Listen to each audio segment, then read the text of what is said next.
ஹாய்ங்க, எல்லோரும் எப்படி இருக்கீங்க? நல்லா இருப்பீங்க நம்புகிறேன். இந்த லைஃப் இஸ் அன்பிரடிக்டபிள். ஏன் அப்படி சொல்கிறேன்? உண்மை தானே.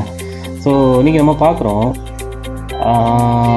முன்னாடி நம்ம தாத்தா காலத்தில் வாழ்ந்தவங்களோட ஏஜெலாம் பார்த்தீங்கன்னா 90, 100 வரைக்கும் நல்லா ஸ்ட்ராங்காக இருப்பாங்க, நல்லா நடந்துட்டு சூப்பராக எல்லாமே இருப்பாங்க.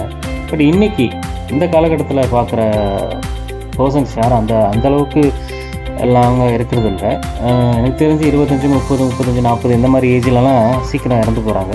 ஸோ நம்ம சுற்றியுள்ள சர்க்கிளில் பார்த்தாலுமே இந்த மாதிரி நிறைய விஷயங்கள் நடக்குது. ஸோ இதுக்கெல்லாம் காரணம் என்ன?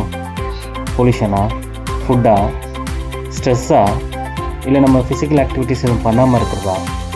இப்படி நிறைய காரணங்கள் இருக்குது. ஸோ உணவே மருந்து அப்படின்னு சொன்ன காலங்கள் போய் உணவில் மருந்து கலந்து நிறைய விஷயங்கள் மாற்றிட்டாங்க. இப்போது முடிஞ்ச வரைக்கும் நம்ம ஹெல்த்தியான சாப்பாடு எடுத்துக்கணும். ஸோ முன்னாடிலாம் இப்போலாம் ரெகுலராக அரிசி சாப்பிட்றோம், டெய்லி நம்ம ரைஸ் இருக்குது. பட் ஆனால் முன்னாடி அந்த ரைஸ்லாம் யாரும் பெருசாக எடுத்துக்கிறது இல்லை. அது அவங்க நிறைய தானியங்கள் சாப்பிட்டுட்டு என்றைக்காவது ஒரு நாள் தான் ரைஸ் சாப்பிட்டாங்க. பட் இப்போ நம்ம அப்படி கிடையாது, ரெகுலராகவே நம்ம ரைஸ் மட்டும் தான் சாப்பிட்டுருக்கோம். ஸோ முடிஞ்ச வரைக்கும் குதிரைவாணி, கருப்பு கவுனி, இந்த மாதிரி தானியங்கள் அரிசி எதாவது தேடி பார்த்து, அது காஸ்ட்லியாக தான் இருக்கும். பட் நம்ம லைஃப் ரொம்ப காஸ்ட்லி இல்லை. ஸோ அதனால் அதெல்லாம் எடுத்துக்கணும். ஃபிசிக்கல் ஆக்டிவிட்டி கண்டிப்பாக நமக்கு இருக்கணும். உங்களுக்கு பிடிச்ச விளையாட்டு என்ன அதை பார்த்து ட்ரை பண்ணுங்கள். வாக்கிங் போகலாம், தப்பு இல்லை. ஏன்னா நானும் இப்படி தான் இருக்கிறேன். ஸோ நானும் என்னோடய லைஃப் ஸ்டைலை மாற்றிக்கணும். இது எனக்கான மட்டும் இல்லை, உங்களுக்காகவும் தான் நான் சொல்கிறேன். கண்டிப்பாக இதெல்லாம் மாற்றிட்டு நாமளும் லைஃப் லாங் இருக்கணும். ரெண்டாவது விஷயம் ஸ்ட்ரெஸ் ரொம்ப எடுத்துக்காதீங்க. இது ரொம்ப மோசமான ஒரு விஷயம். ஸோ பட் இன்றைக்கி இருக்க ஒர்க் கல்ச்சர் பார்த்திங்கன்னா ரொம்ப மோசமாகவே இருக்குது.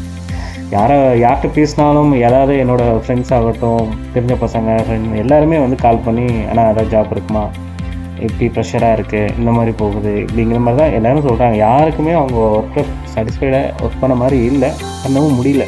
ஏன்னா அந்தளவுக்கு டார்கெட் ப்ரெஷர் இருக்குது. ஐடியில் பார்த்தாலும் எல்லா சைட்லேயும் இப்போ ப்ரெஷர் அதிகமாகிடுச்சு. ஸோ இன்றைக்கி எடுத்தோம் அப்படின்னா அவனை முழுசாக முடித்துட்டு தான் விட்றாங்க. ஸோ அந்த மாதிரி தான் இருக்குது ஒர்க் கல்ச்சருமே. ஸோ முடிஞ்ச அளவு உங்களோட ஒர்க்கை ஸ்ட்ரெஸ்ஸை ஏற்றிக்காதீங்க, அது நல்லதில்லை. பணத்தை வச்சு நம்ம எதுவும் பண்ணிட முடியாது. பண்ணுற விஷயங்கள் தவிர நான் என்ன சொல்கிறேன் அப்படின்னா, உங்கள் ஃபேமிலிக்கு நீங்கள் ஒரு பையனா, ஒரு அப்பாவா, ஒரு கணவனா, ஒரு ஃப்ரெண்டா, அண்ணனா, தம்பியா நீங்கள் தேவைப்படுறீங்க. ஸோ அந்த இடத்த ஒரு பணம் ஃபில் பண்ண போகிறதில்ல. ஸோ அதனால் உங்கள் ஹெல்த்தை கண்டிப்பாக நல்லா பார்த்துக்கோங்க.